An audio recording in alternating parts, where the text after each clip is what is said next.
लेकिन गांव वाले उसकी एक नहीं सुनते और उसे मार मार के गांव की सीमा के बाहर निकाल देते हैं। हाय, मेरी कमर दर्द के मारे मेरी जान निकली जा रही है। हाय, कमबख्तों ने जम के धुलाई की है मेरी। अरे भगवान करे इनके गांव में भूचाल आ जाए, धरती फट जाए और सब गांव वाले उसमें समा जाए।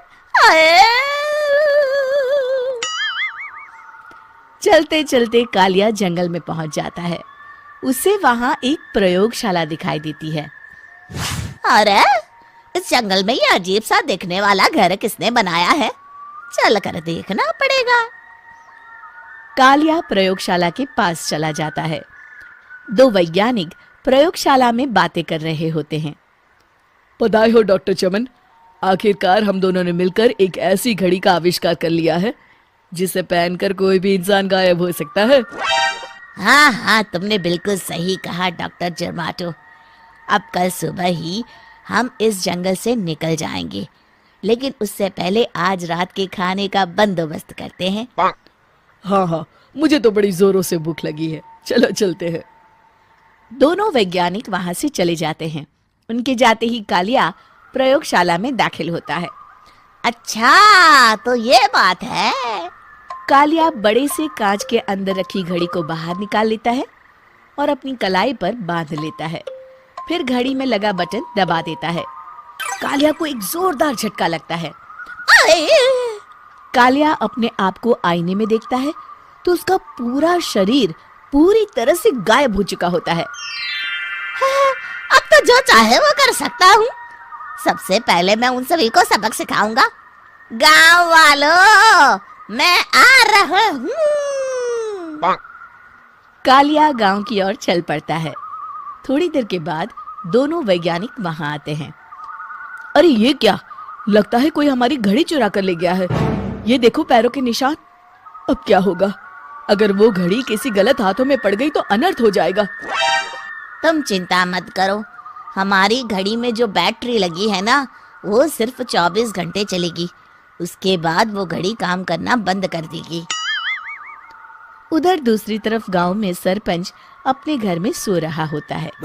तभी एक आहट से उसकी नींद खुल जाती है। अरे कौन है? कौन है वहाँ? बड़े मजे से सो रहा है। आज मैं तुझे नहीं छोड़ूंगा। कालिया पास में पड़ा डंडा उठाकर सरपंच की पिटाई शुरू कर देता है। ये ले, ये और ये ले, तू इसी लायक है, ले। आप मर गए। अरे अरे ये क्या हो रहा है? अरे अरे कोई बचाओ मुझे, मेरे घर में भूत आ गया है। सही कहा, मैं भूत ही तो हूँ, ये ले। अरे भूत जी, मैंने आपका क्या बिगाड़ा है? मुझे छोड़ दीजिए, आपको क्या चाहिए? तेरे घर में जितना भी पैसा है ना, मुझे ला कर दे दे, तब मैं तुझे छोड़ दूंगा और यहाँ से चला जाऊंगा। सरपंच अपनी तिजोरी से पैसे निकालकर एक बड़े कपड़े में बांधकर जमीन पर रख देता है और कालिया वो सारा पैसा लेकर वहां से चला जाता है। दूसरी तरफ जमींदार गांव के चौराहे पर खड़ा कुछ लोगों से बात कर रहा होता है। इस कमीने जमींदार ने भी मुझे बहुत पीटा था, इससे भी बदला लेना तो बनता है। हाँ? जमींदार अचानक अपने आप को चांटे मारने लगता है।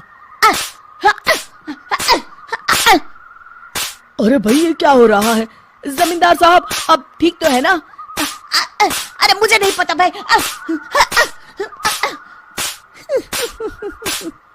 अरे मर गए रे, ये तो पक्का किसी भूत प्रेत का काम है।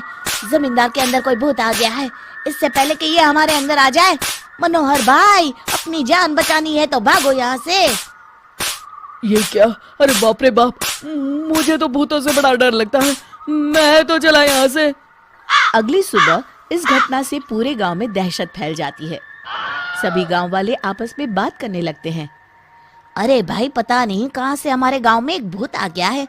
उसने कल रात को सरपंच और जमींदार की खूब पिटाई की और उनके सारे पैसे भी लेकर चला गया। हाँ भाई हाँ, ये भूत तो मुझे बड़ा अजीब लगता है।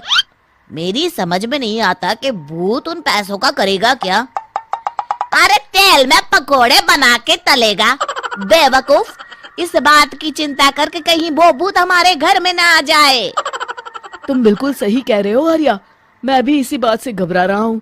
अच्छा, अब मैं अपने घर जा रहा हूँ, तुम सब भी अपने अपने घर चले जाओ, उस भूत का कोई भरोसा नहीं है। हाँ। तीनों वहां से चले जाते हैं।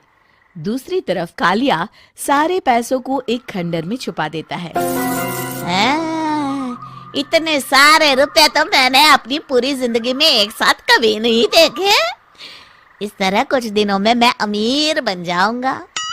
आज मैं उस मोटे बब्बन को अपना शिकार बनाऊंगा।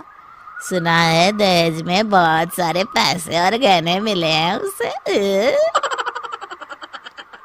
रात होते ही कालिया बब्बन के घर में घुस जाता है।